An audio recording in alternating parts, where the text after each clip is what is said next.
सावधान। णमो अर्हन्ताणं णमो सिद्धाणं णमो आयर्याणं णमो वच्छायाणं णमो लोये सवसाहूणम्। मङ्गलं भगवान् वीरो मङ्गलं गौतमो गणी मङ्गलं कुन्दकुन्दाद्यो जैनधर्मोऽस्तु मङ्गलम्। सर्वमङ्गलमाङ्गल्यं सर्वकल्याणकारकं प्रधानं सर्वधर्माणां जैनं जयतु शासनं जैनं जयतु शासनम्। जीवमजीवं दवं जिणवरवसहेण जेणणे दिठं देविन्दविन्दवन्दं वन्दे तं शवदा शिरसा। आत्मज्ञान ही ज्ञान है शेष सभी अज्ञान आत्म शांति का मूल है वीतराग विज्ञान वीतराग विज्ञान। एक व्यक्ति स्टेशन पे खड़ा हुआ था। कुछ लोग उसको ज़बरदस्ती ट्रेन में चढ़ा रहे थे और वह जिद कर रहा था कि जब उतरना है तो चढ़ें क्यों। भीड़ ज़्यादा थी, ट्रेन कम समय रुकती थी, तो लोगों ने ज़बरदस्ती धक्का दे के उसको ट्रेन में चढ़ा दिया। आगे जाके अब लोग उसको उतारने लगे तो उसने कहा, मित्र क्यों परेशान कर रहे हो, अच्छी सीट मिल गई है, बर्थ मिल गई है, आराम से नींद लगी हुई थी और तुम मुझे जगा दिया और मुझे ज़बरदस्ती उतार रहे हो। जब उतरना ही था तो चढ़ाया क्यों। मैं तो पहले ही कह रहा था कि जब उतरना है तो चढ़ूं क्यों। अब चढ़ गया हूं तो उतार क्यों रहे हो। अब उतरना नहीं चाहता, मैं यहीं पे आनंद में हूं। वस्तुतः हमारे साथ भी ऐसा ही हो रहा है। जे जहाँ साधक है ते ही तहाँ बाधक है। बाकी राग देश की कथा की क्यों बात है, क्या बात है। किसी चीज की कब तक उपयोगिता है और कब तक उपयोगिता नहीं है, यह अगर व्यक्ति को समझ में नहीं आए तो वह अपना हित नहीं साध सकता। आपको अपनी मंजिल पे जाना है तो चढ़ना भी होगा और उतरना भी होगा। चढ़ेंगे नहीं तो भी नहीं पहुंचेंगे, उतरेंगे भी नहीं तो भी नहीं पहुंचेंगे। लेकिन इस बात का निर्णय करना होगा कि कहाँ चढ़ना है और कहाँ उतरना है। कहाँ चढ़ना है और कहाँ उतरना है। नाव में चढ़ेंगे नहीं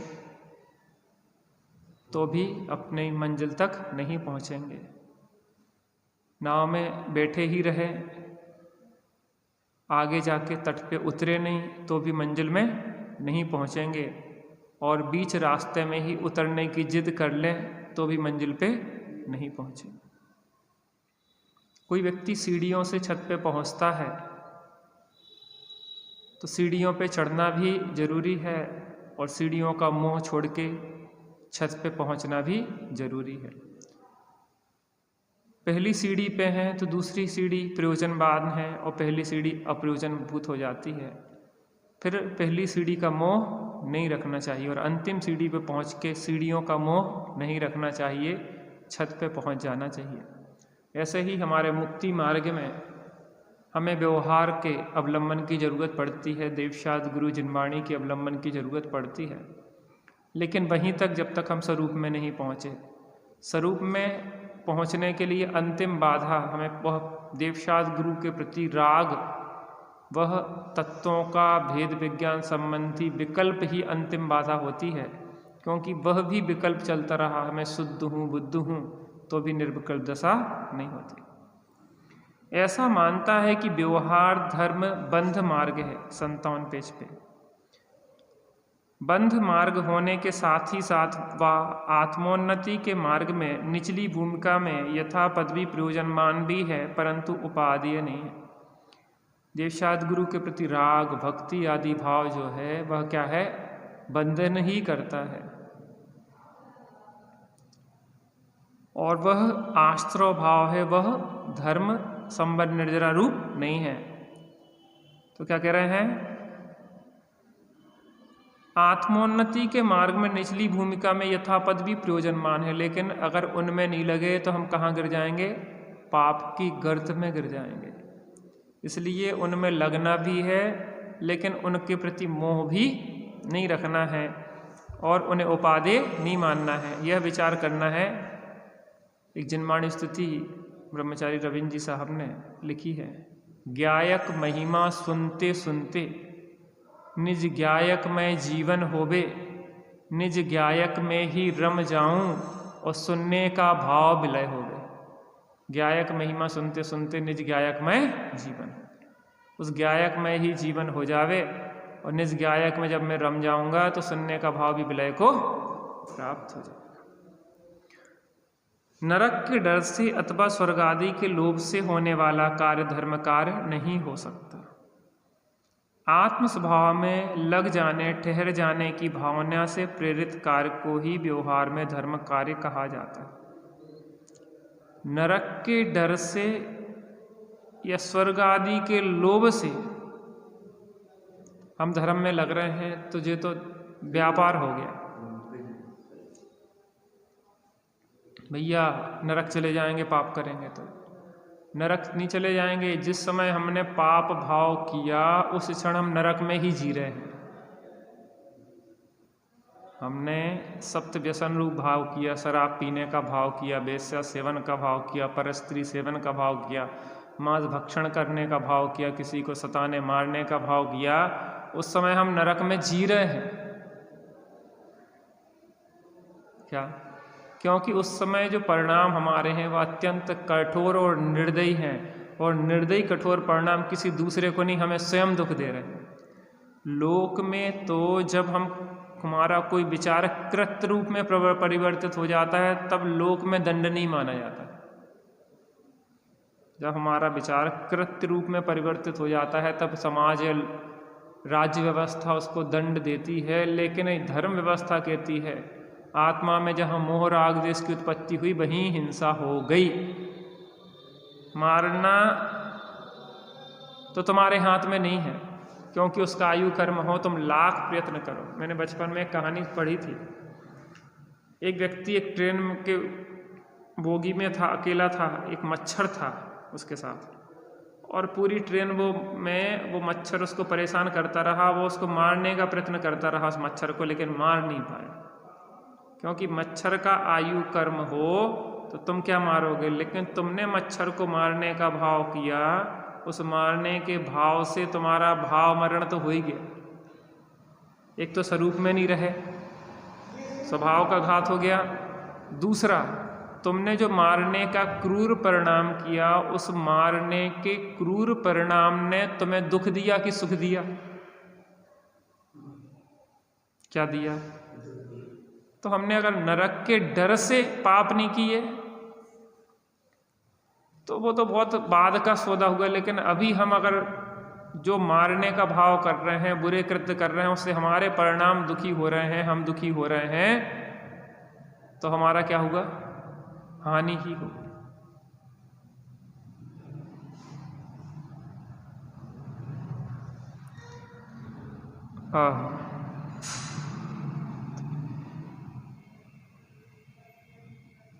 नरक के डर से अथवा स्वर्ग आदि के लोभ से होने वाला कार्य धर्म कार्य नहीं। स्वर्ग का लोभ, भैया अच्छे काम करेंगे तो कहाँ जाएंगे? स्वर्ग में जाएंगे। अरे स्वर्ग में तो बाद में जाता है जी। पहले स्वर्ग अपने परिणाम में उतरता है।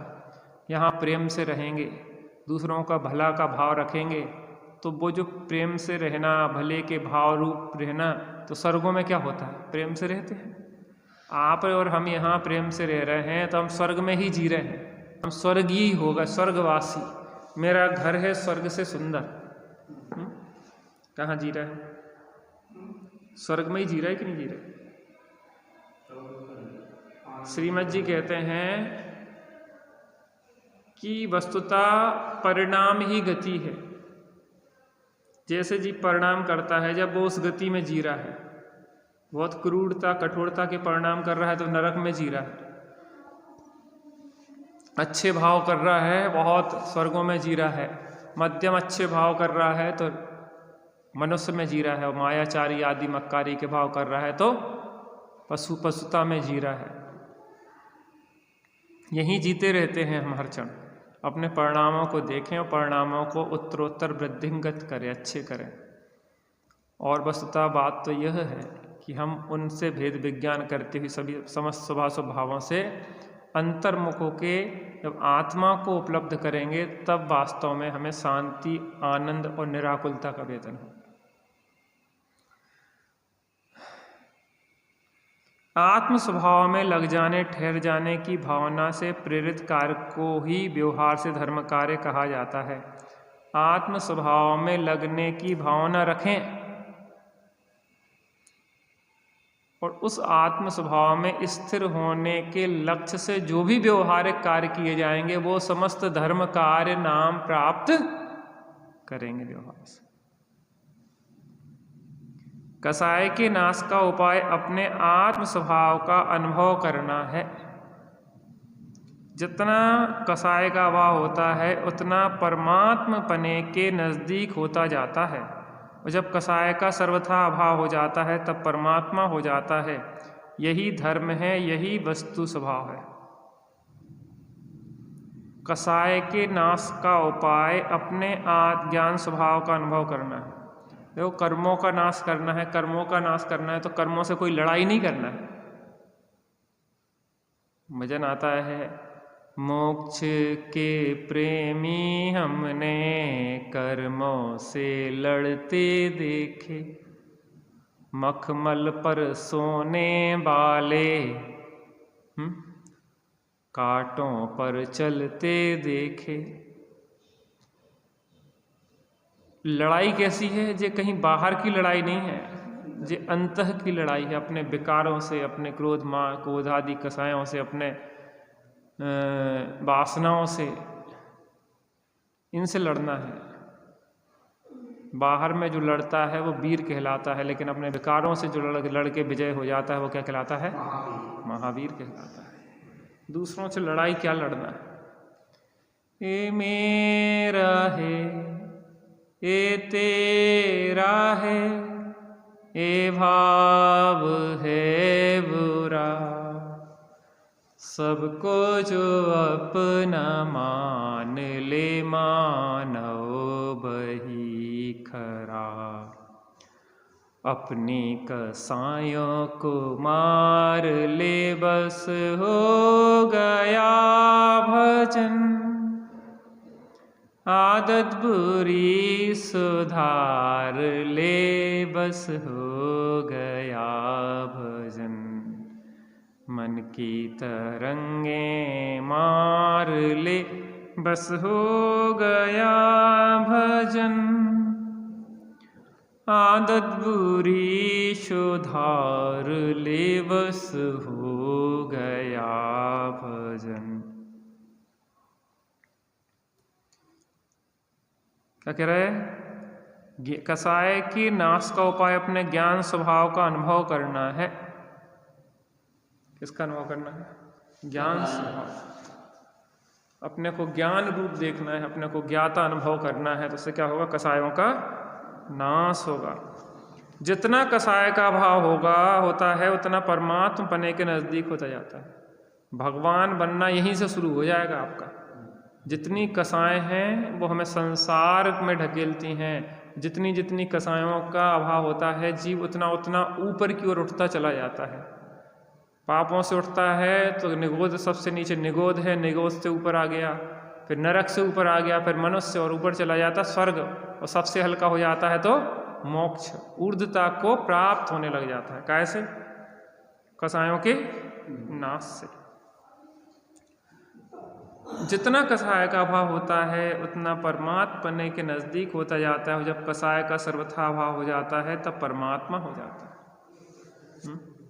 दूर होती जा रही हैं कल्पनाएं और पास आती जा रही है जिंदगी, और पास आती जा रही है जिंदगी और दूर होती जा रही हैं कल्पनाएं। जितनी जितनी कल्पनाएं दूर होती जाती है उतनी उतनी जिंदगी पास आती जाती है, और जितनी जितनी जिंदगी पास आती जाती है उतनी उतनी दूर कल्पनाएं होती चली जाती हैं।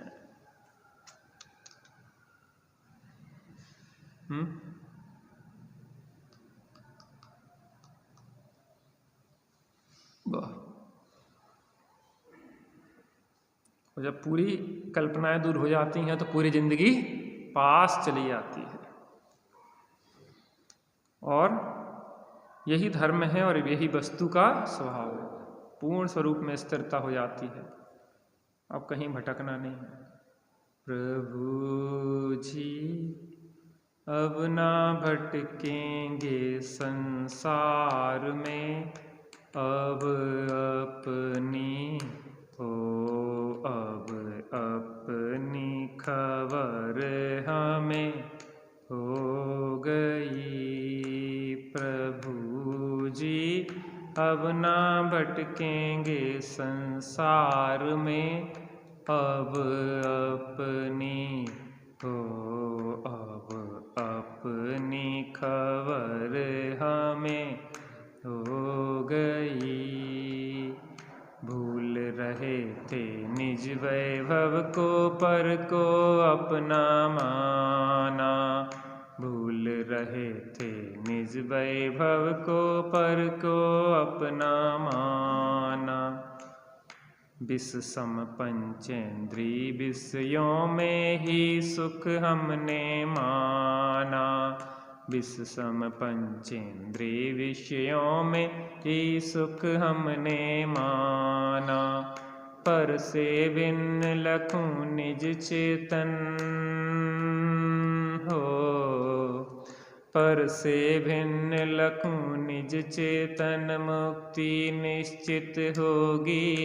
प्रभु जी अब ना भटकेंगे संसार में, अब अपनी अब अपनी खबर हमें हो गई। क्यों हो गई खबर? अब क्यों नहीं भटकेंगे? क्योंकि अब हमें अपनी खबर हो गई। मेरे में परमात्मा होने की शक्ति है और अपने सही पुरुषार्थ से मैं उस शक्ति को व्यक्त कर सकता हूं, ऐसी अविकल श्रद्धा होनी चाहिए। शक्तिभूत परमात्मा, बीजभूत परमात्मा, हर बीज में वृक्ष बनने की क्षमता है। बताइए कौन सा बीज है जिसमें वृक्ष बनने की क्षमता नहीं? लेकिन कितने बीज वृक्ष बन पाते हैं?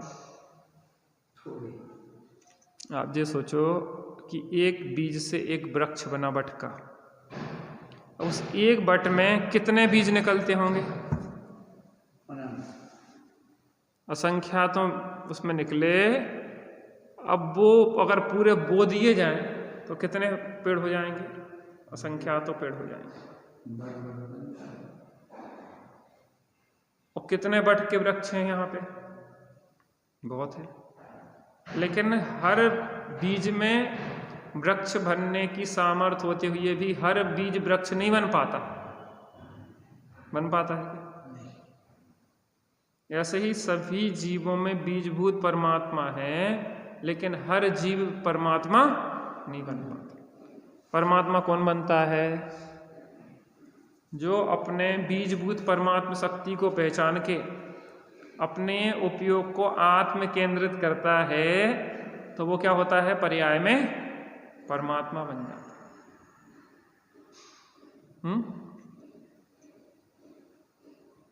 उसके लिए क्या करना है, कहीं बाहर में उठा पटक नहीं करना है, दौड़ धूप नहीं करना है, किसी से भीख नहीं मांगना है, बस अपने उपयोग को अपने आत्म सम्मुख, अपने केंद्र के सम्मुख करना है। शरीर आदि और राग आदि से भिन्न अपनी चेतना का अनुभव करना है। वर्णादि अनुरागादि ते निज भाव को न्यारा किया।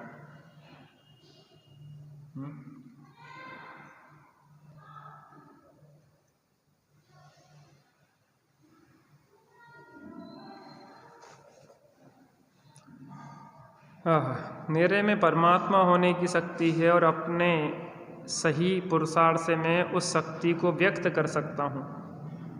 कहाँ करना पुरुषार्थ, कितनी दौड़ लगाना, कितनी धूप लगाना, कितना भाग दौड़ करना है, कहाँ जाना है, कितने तीर्थों की यात्रा करना है, कुछ करना है ना, धरना है, मगन रहना है बस अपना।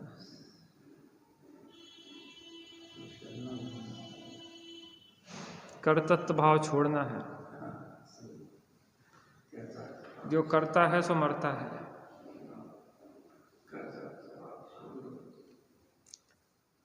ऐसी अविकल श्रद्धा होती है, किसको होती है, ज्ञानी को, समझदार को ऐसी अविकल श्रद्धा होती है कि मेरे में ही परमात्मा होने की शक्ति है। माने ऐसी श्रद्धा को कोई विचलित नहीं कर सकता। भगवान करता नहीं है, वे वीतरागी और सर्वज्ञ हैं। वे न किसी को सुखी कर सकते हैं न दुखी कर सकते हैं, वे तो अपने स्वभाव में लीन हैं। उनको देखकर हम भी अपने स्वभाव को याद कर सकते हैं। उनके जैसा होने की भावना एवं रुचि को मजबूत करके और उनके बताए हुए मार्ग को चलकर निज परमात्मा बनने का उपाय कर सकते हैं। भगवान करता धरता नहीं है, है कि नहीं है? भगवान करता धरता नहीं है, लेकिन हम क्या मानते हैं उन्हें, वो करता धरता मान के अपन उनके भरोसे ही बैठे रहते हैं। मैंने तेरे ही भरोसे पारसनाथ, भंवर में नैया डार दई। मैंने तेरे ही भरोसे पारसनाथ, भंवर में नैया डार दई। पार्श्वनाथ भगवान क्या कह रहे हैं, तू अपने ही भरोसे चेतननाथ, भंवर में नैया डाल दे।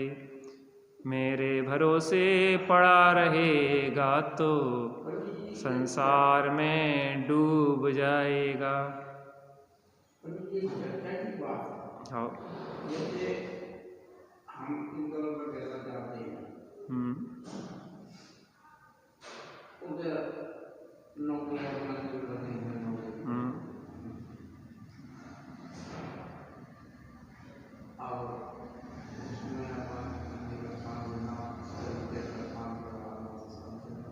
मतलब एक तरह से लोग बैठा है, तो ये सही है। तो वो क्या होता है, अज्ञान के अनेक रूप होते हैं। अज्ञान के अनेक रूप हैं। जैसे नौ दुर्गा कहते हैं ना, नौ दुर्गा, नौ दुर्गा कोई अलग अलग देवियां नहीं है। एक स्त्री में 9 प्रकार के रूप देखे जाते हैं। कभी वो शांति शीतलता की मूर्ति दिखाई देती है, और कभी वो दुर्गा की मूर्ति दिखाई देती है, कभी उसमें काली दिखाई देती है, कभी शीतला दिखाई देती है। तो कोई एक स्त्री 9 देवियां नहीं है, एक स्त्री में 9 प्रकार के रूप अलग अलग देखने के कारण उसको इस प्रकार से कहते हैं। लेकिन लोगों ने भ्रम से ऐसा मान लिया कि कोई ऐसी 9 दुर्गाएं अलग अलग हैं। अब यहाँ पे बात यह है कि कौन भगवान किसके करता है। शीतलनाथ शीतलता के करता है और शांतिनाथ शांति का करता है। तो बाकी क्या शीतलनाथ को छोड़कर 23 भगवान क्या उष्णता के करता है? क्या शांतिनाथ को छोड़ के बाकी 23 भगवान क्या अशांति के करता है? सभी भगवान शीतलता के करता है।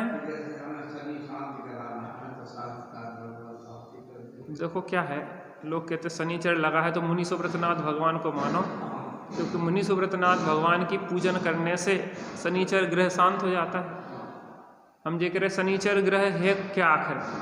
हमारे अंदर का जो अज्ञान है, हम अज्ञान के कारण दुखी हैं और हमारा शनि ग्रह अज्ञान है, और उस अज्ञान को दूर करने में 23 तीर्थंकर समर्थ हैं। 23 नहीं माने शांतिनाथ तो हैं ही, और बाकी 23 तीर्थंकर भी समर्थ हैं। शीतलता को देने में अकेले शीतलनाथ समर्थ नहीं है, बाकी 23 भी समर्थ हैं, लेकिन वो करेंगे नहीं, वो देंगे नहीं। उनके माध्यम से स्वरूप को समझ के चलना हमें स्वयं ही होगा, वो तो मार्ग दिखाएंगे। भ्रम के अनेक रूप हैं, अपन उसके बारे में कुछ नहीं कहेंगे व्यक्तिगत चीज़ों के, लेकिन बस इतना बताएंगे कि वो भ्रम के बहुत रूप हैं, उनमें से एक रूप है। ऐसा कुछ भी नहीं है, क्योंकि पहले हमें ये समझना पड़ेगा कि ग्रह नक्षत्र जो शनि ग्रह है ये वास्तव में क्या है। हमारा अज्ञान ही हमारा शनिचर है, और जब तक हमारे अज्ञान रहेगा तब तक हमें कोई सुखी करने में समर्थ नहीं। मैं भ्रम्यो अपन को भूल आप, अपने को भूल के मैंने भ्रमण किया है, मैं दुखी हुआ हूं, और अपने को समझ के ही मैं सुखी होऊंगा और मेरा भ्रमण मिटेगा। पशु नारक नर सुरगति मझार, भव धर धर मरियो अनंत बार, अब काल लब्धि बलते दयाल, तुम दर्शन पायो भयो खुशाल, मन शांत भयो मिटी सकल द्वंद, चाख्यो स्वातम रस दुख निकंद, ताते अब ऐसी करहु नाथ, बिछुरे न कभी तुम चरण साथ। तो क्या है कि कोई भी दूसरा तुम्हें सुखी दुखी नहीं कर सकता है, तुम स्वयं भ्रम से दुखी रह सकते हो और भ्रम को मेट के सुखी हो सकते हो। इसलिए हमें मूल पुरुषार्थ करना चाहिए अपने भ्रम को दूर करने के लिए। भ्रम रोग हर जिनके बचन, मुख चंद्र थे अमृत झरे। तो क्या कह रहे हैं? भगवान करता नहीं है, वे वीतरागी और सर्वज्ञ हैं। वे कैसे हैं? वीतरागी और सर्वज्ञ। वीतरागी माने राग देश से रहित है, सर्वज्ञ माने समस्त लोकालोक उनके ज्ञान में आ रहा है। भगवान क्या कौन होते हैं? जो वीतरागी सर्वज्ञ होते हैं। जो वीतरागी सर्वज्ञ नहीं है वो छद्मस्त है, वो भगवान नहीं। वे ना किसी को सुखी कर सकते हैं ना दुखी कर सकते हैं। भगवान रागी द्वेषी हो तो सुखी के दुखी करने का भाव हो, लेकिन वो रागी द्वेषी नहीं है तो उन्हें सुखी दुखी करने का भाव ही नहीं होता। और जिन्हें सुखी दुखी करने का भाव होता है वो भगवान होते नहीं। सुखी दुखी करें तो उनकी भगवत्ता ही नष्ट हो जाए। सुखी दुखी होने का मार्ग उनने जो बताया है, दुखी होने के मार्ग पे चलेंगे। मार्ग बताया है माने उनने दुख का स्वरूप बताया है कि जीव अपने मिथ्या दर्शन ज्ञान चारित्र से दुखी होता है, संसार में भ्रमण करता है, और सम्यक दर्शन ज्ञान चारित्र से सुखी होता है, संसार के भ्रमण का अभाव होता है। तो तुम्हें दुखी होना है तो मिथ्या दर्शन, मिथ्या ज्ञान, मिथ्या चारित्र, ऐसे मिथ्या दृग ज्ञान चरण, बस भ्रमत भरत दुख जन्म मरण, ताते इनको तजिए सुजान, सुन तिन संक्षेप कहूँ बखान। मिथ्या दर्शन, मिथ्या ज्ञान, मिथ्या चारित्र के बस यह जीव भ्रमण करता है। ऐसे समकित दर्शन सुज्ञान चरित्र, बस क्या होता है? भ्रमण का अभाव होता है। इसको ग्रहण करिए। तो वे सुखी दुखी नहीं कर सकते, वो मार्ग बताते हैं सुखी होने का। वे तो अपने स्वभाव में लीन है, उनको देखकर हम भी अपने स्वभाव को याद कर सकते हैं। उनको देखा और उन्हें हमें अपना स्वभाव याद आ जाए। कैसी सुंदर जिन प्रतिमा है, कैसा सुंदर है जिन रूप, जिसे देख कर सहज दिखता सबसे सुंदर आत्मस्वरूप। जिसे देखकर सहज दीखता सबसे सुंदर आत्मा। हे भगवान, आप में अपने में तृप्त हैं, सुखी हैं, आनंदित हैं। मैं भी अपने को देखूं, अपने में तृप्त हूँ, आनंदित हूँ और सुखी हूँ। बस यही तो मार्ग है।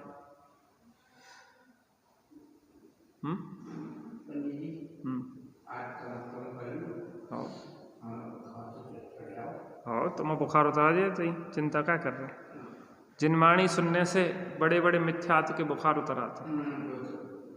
इसलिए आप देखते देखते देखते जाओ, जिनवाणी सुनते सुनते आपका बुखार उतरना शुरू हो जाएगा।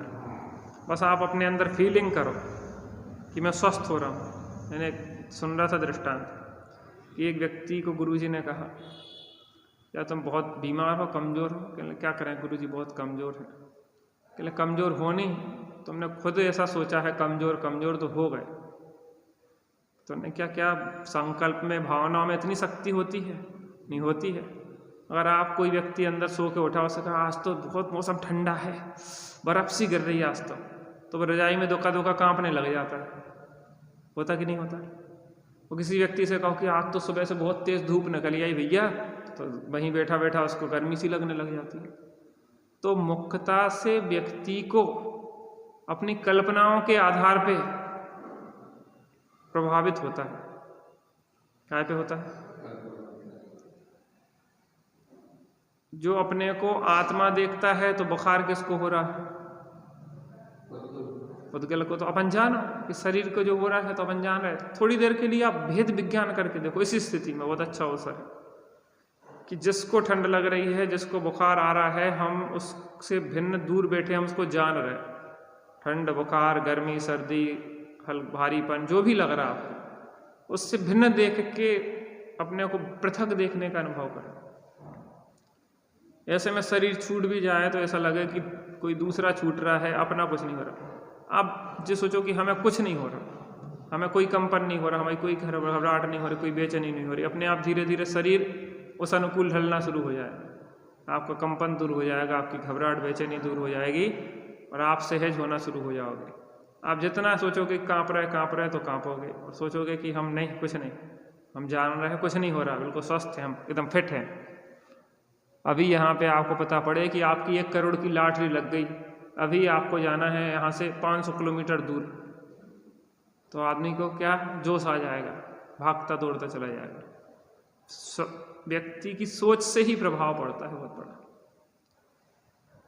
तो अपने को सकारात्मक सोच के साथ अपने को आत्म रूप देखना है, जिसमें कोई रोग, शोक, बीमारी, दुख होता ही नहीं है, जिसमें बीमार, दुखी, बुखार आदि कुछ आता ही नहीं।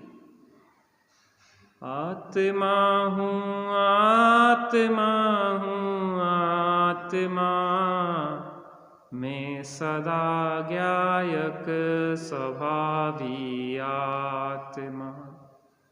शस्त्र से भी मैं कभी कटता नहीं, जल गलाए तो कभी गलता नहीं, अग्नि में भी मैं कभी जलता नहीं, मैं सदा ज्ञायक स्वभावी आत्मा।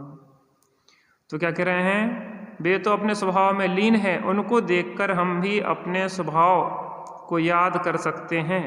उनके जैसा होने की भावना एवं रुचि को मजबूत करके और उनके बताए हुए मार्ग पर चलकर निज परमात्मा बनने का उपाय कर सकते हैं। जैसे अपन कहीं गए और अपना छत्ता लेके गए थे, बरसात में पानी बंद हो गया, अपन छत्ता भूल गए, लेकिन दूसरे को छत्ता लिए देख के किसके छत्ता की याद आ जाती? ऐसे ही भगवान को देख के हमें अपने स्वभाव की याद आ जाती, अरे ऐसे ही तो मैं हूँ, ऐसी तो शांत निराकुल मेरा स्वभाव है। हूँ शांत निराकुल सिद्धो संभव, लोक हमारा वासाना, रिपुरागर उदेश लगे पीछे, याते शिव पद को पाया ना। निज की निधि निज में पाने को, यह अर्घ संजोकर, किसकी निधि? भगवान कह रहे हैं कि जग को दे दी जग की निधियां, हमने तो जग को जग की निधियां दे दी, तुम हमारे पास भिखारी बन के क्या को आए हो? हमने तो तुम्हारी निधि तुम्हें बता दी। हीरा प्रभु जी के बोल, तेरा प्रभु तुझ ही में डोले। वीर प्रभु जी के बोल, तेरा प्रभु तुझ ही में डोले।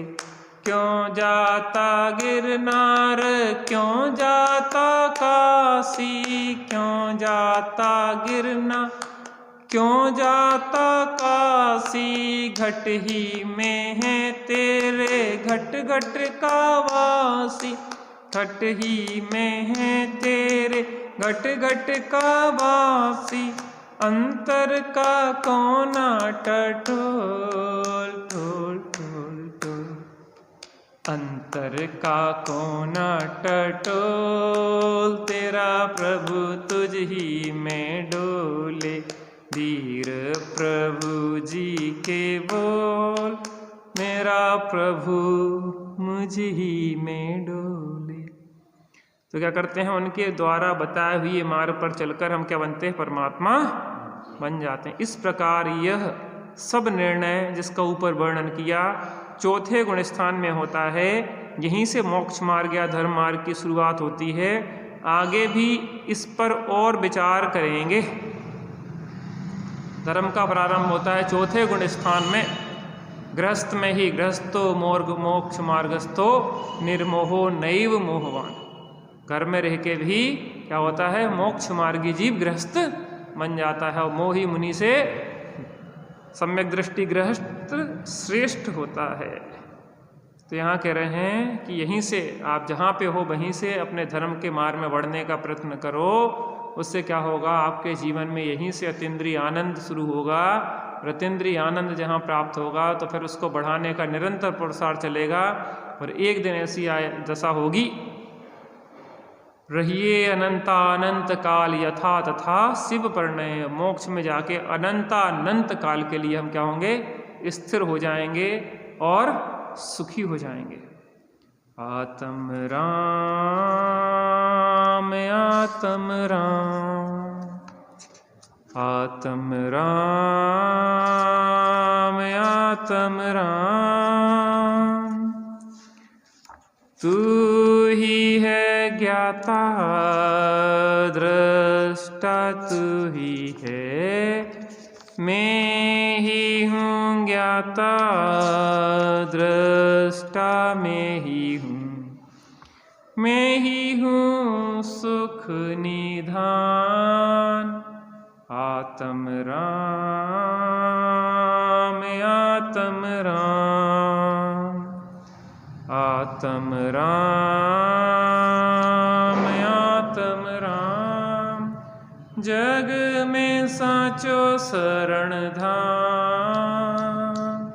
आत्म राम आत्म राम। देश ना प्रभु की सदा, शब को जगाती मोह से। सापेक्ष बन निरपेक्ष चिन्मय दिखाती निज विभव से। भवि जाग कर लखते पृथक चैतन्य निज इस जगत से। कृतज्ञ बन फिर नमन करते मात श्री को भाव से।